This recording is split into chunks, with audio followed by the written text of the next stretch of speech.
Trending ngayon ang fish and chips ni Chef Gordon Ramsay, kaya mga millennials, let's try it!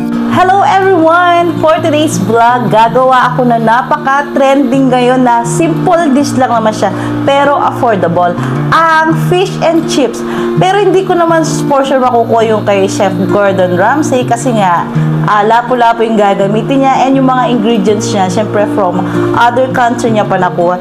So, ito naman ang gagamitin ko is dory fish. Syempre, ito yung available natin. Huwag na natin pahirapan sarili natin. Kung ano lang meron nyo sa freezer, it's fine. Nahugasan ko na guys ang ating dory fish and be sure po na hindi na po siya galing sa freezer or malambot na siya. So, meron ako ditong flour. Then, let's season it with ground black pepper, curry powder. Tatanungin nyo kung bakit may curry powder to add some kick. Actually, kay Chef Gordon, nakita ko meron siyang curry powder dun, guys. Siguro to add some spice. And of course, salt.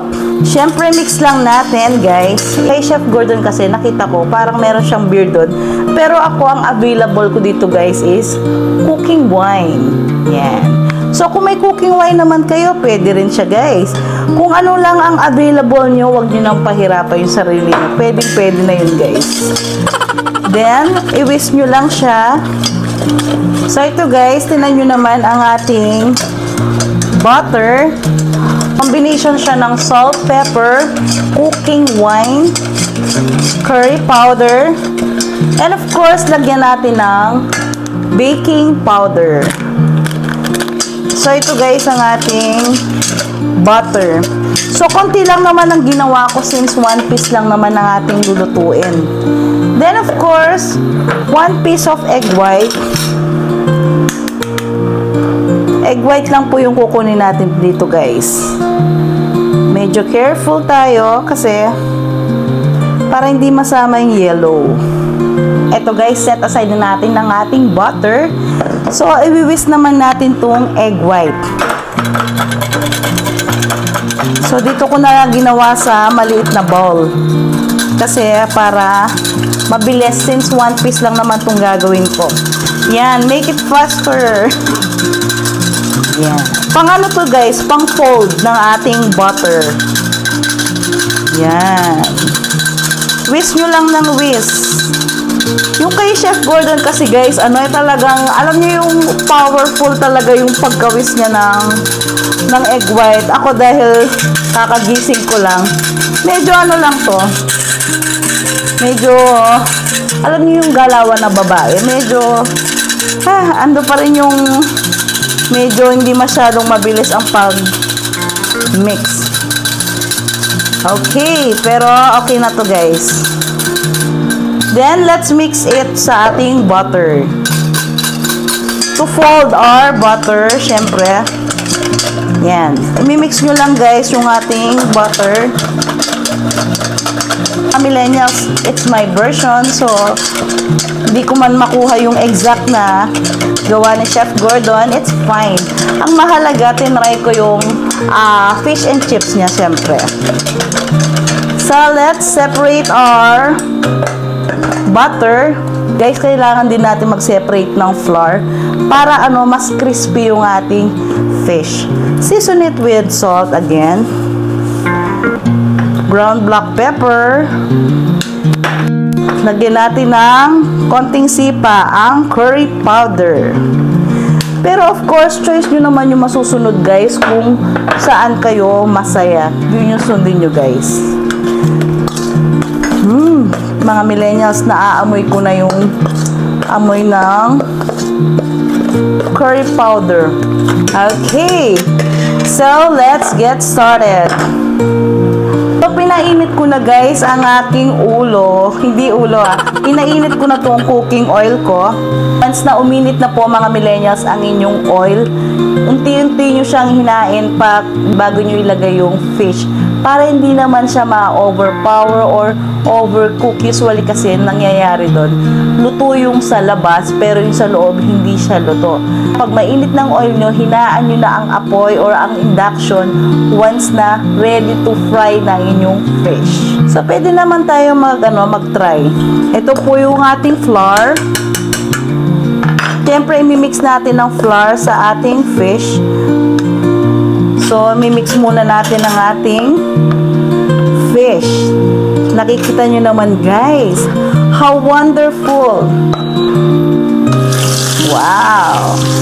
So, nakikita nyo guys, quiet mode lang si fish. So, while waiting maluto si ating fish, set aside muna natin siya dahil sikasuin naman natin ang ating patatas o french fries.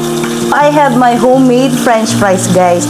Gamit ko lang is patatas talagang literal. So, lalagyan ko siya ng konting pepper. This is my version naman. May konti lang pepper and salt para meron siya talagang lasa. Although yung kay Chef Gordon Ramsay is hindi naman ganito yung version niya. But syempre, meron tayong kanya-kanyang version. Next naman guys, gagawa na tayo ng tartar sauce. So I'm using Caesar dressing syempre. Caesar dressing, konti lang naman. And of course, mayonnaise. Gagamit tayo ng mayonnaise. Ito po yung brand niya. Baka naman. Of course, let's add some mustard. Mustard po ang aking version ng tartar sauce. Halu-haluin nyo lang siya guys. Pero not that much po ang mustard. Baka kasi hindi na siya maging color white. Gusto ko po kasi sa tartar sauce is color white siya. Pwede nyo naman tikman, but let's add some black pepper, pinch of salt.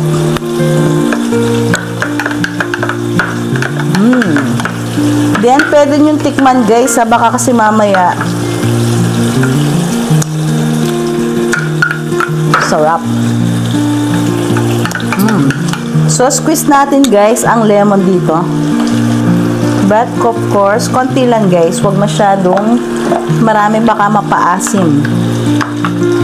Bango guys. Ayan. Ano na siya? Naaamoy ko na yung lemon. Then, pwede kayong gumamit ng spoon para malagyan nyo ng oil on top ang inyong fish. Para at least mag-crispy yung ibabaw niya guys. Yan no.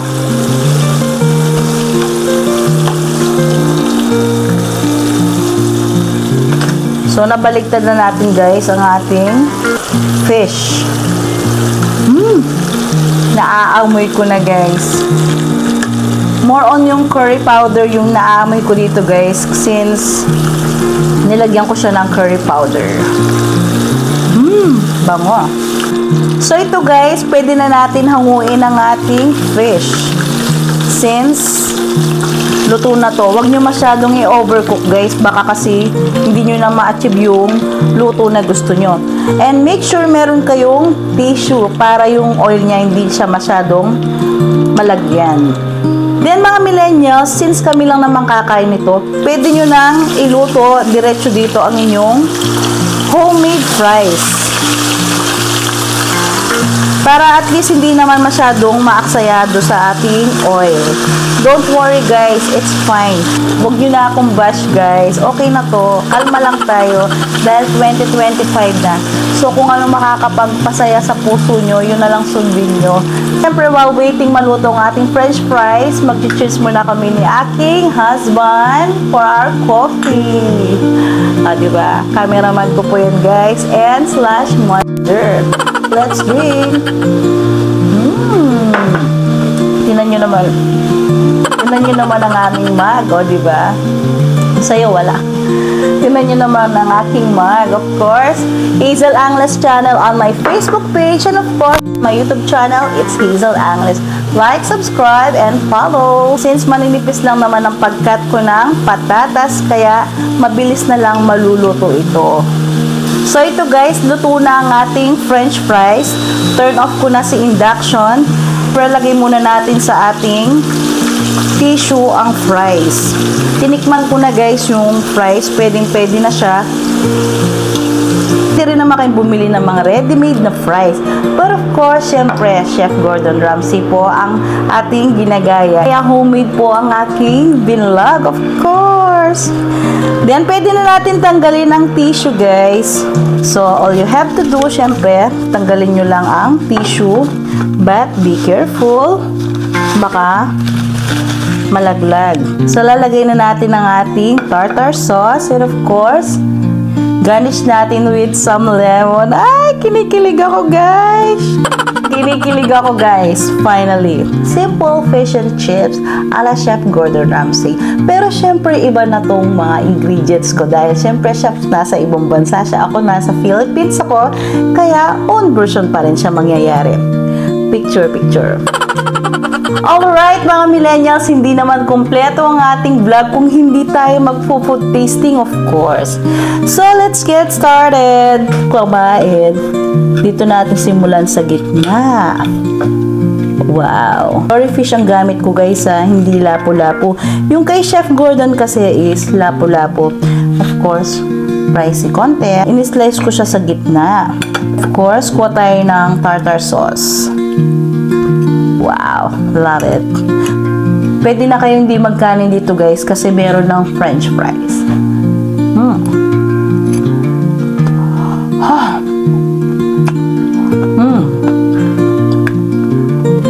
Mainit.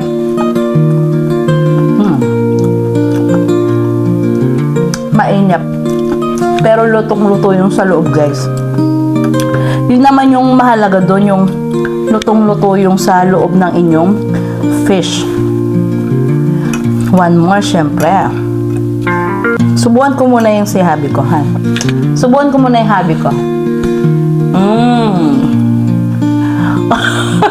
Wow! Syempre, hindi naman pwedeng hindi natin pakainin yung cameraman natin. And of course, ang ating homemade fries.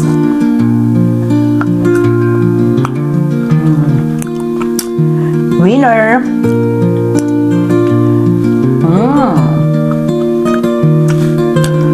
Siyempre yung cameraman natin, hindi pwedeng wala yan.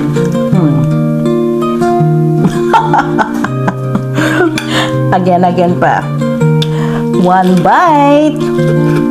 Perfect. Ano?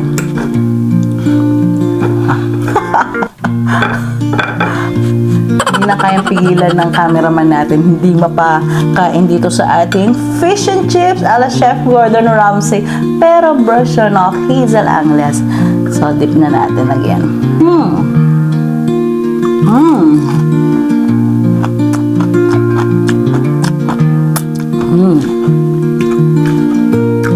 Wow. Luto yung sa loob, guys. Yun po yung sekreto doon. Una, malakas yung apoy, then hinaan nyo na lang pag ipa-fry nyo na para lutong-luto yung sa loob, guys. Kasi pag malakas lahat yung apoy nyo, hindi maluluto sa loob.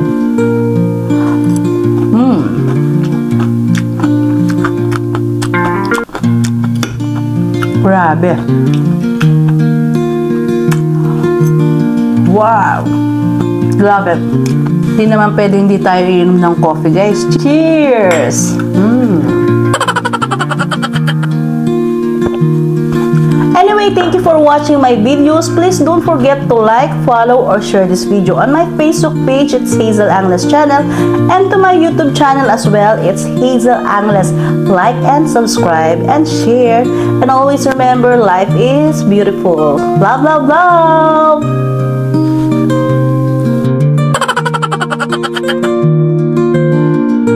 Cheers. Like and follow on my Facebook page and of course on my YouTube channel as well. Like and subscribe.